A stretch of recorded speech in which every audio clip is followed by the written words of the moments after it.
मनसेनं आक्रमक पावित्र्य घेत त्या ठिकाणी लेटरही दिलेलं आहे. 15 दिवस या सगळ्या गोष्टीला फोन केलेले आहेत, मात्र अद्यापही कुठल्याही पद्धतीनं तोडगा निघालेला नाहीये. काय नाही, एक गोष्ट तर नक्की की असा दुजाभाव का केला जातोय, कारण आम्ही जेव्हा ते निवेदन दिलं होतं आणि तेव्हा त्यांनी शब्द दिला होता की आम्हाला नक्की विचार करू, परंतु फक्त दादर रत्नागिरी हा विषय नाही आहे.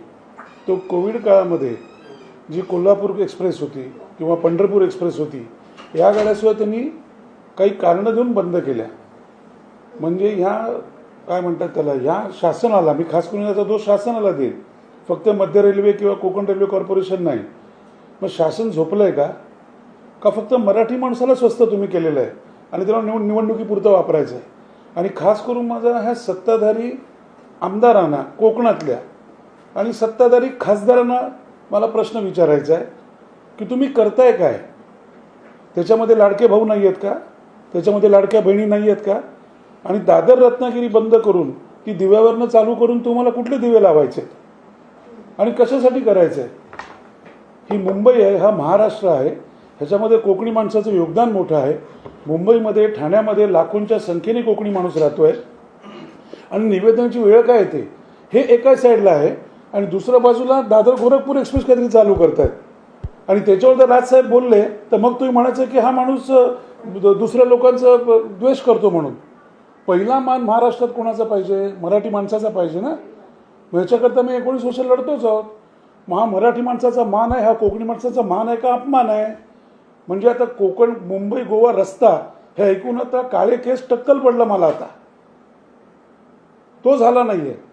आणि का कोकणी माणसांनी दिव्यातनं का बसायचं? मग ती दादर गोरखपूर दिवा गोरखपूर करा ना, तुम्ही करायची असेल तर. या इतर सगळ्या रेल्वे सुरू करा ना. ही अनास्था काय आहे? हे सगळे खासदार आमदार सगळे गप्प काय आहेत? प्रॉब्लेम काय? एखाद्यानं फक्त केंद्राची लाचारी करायची आहे. आणि मग तो केंद्रीय मंत्री अश्विनी वैष्णव आहेत, बरोबर, ते सतत काहीतरी दिवे पाजवत असतात. मग त्यांना माहिती नाही आहे का दिव्यावरनं दिवा रत्नागिरी पॅसेंजर सुरू करण्यापेक्षा ती जी होती दादर रत्नागिरी ती जर सुरू केली तर यांना कुठल्या मिरच्या जमणार आहेत, कुठलं नुकसान होणार आहे?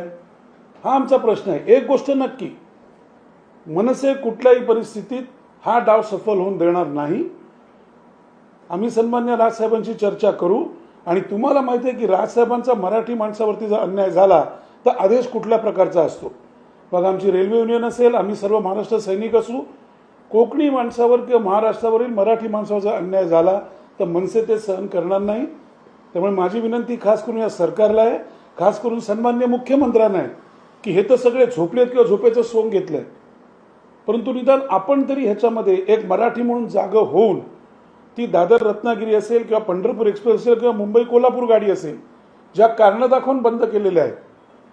आणि मला वाटतं हे CST स्टेशन उभं करण्यामध्ये सर्वात मोठा वाटा हा आपल्या नाना शंकर त्यांचा आहे ना, म्हणजे मराठी माणसाचाच आहे.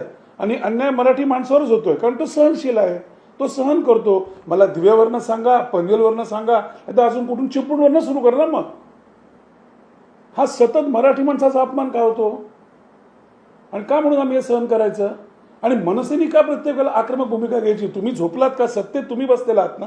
सांगता ना आम्ही 235 आहोत, आमचे जगातला सर्वात मोठा आमचा पक्ष आहे. मग तुम्हाला हा महाराष्ट्र दिसत नाही का? या महाराष्ट्रातला मराठी माणूस कोकणी माणूस दिसत नाही का? आणि आम्ही वेगळं काय मागतोय?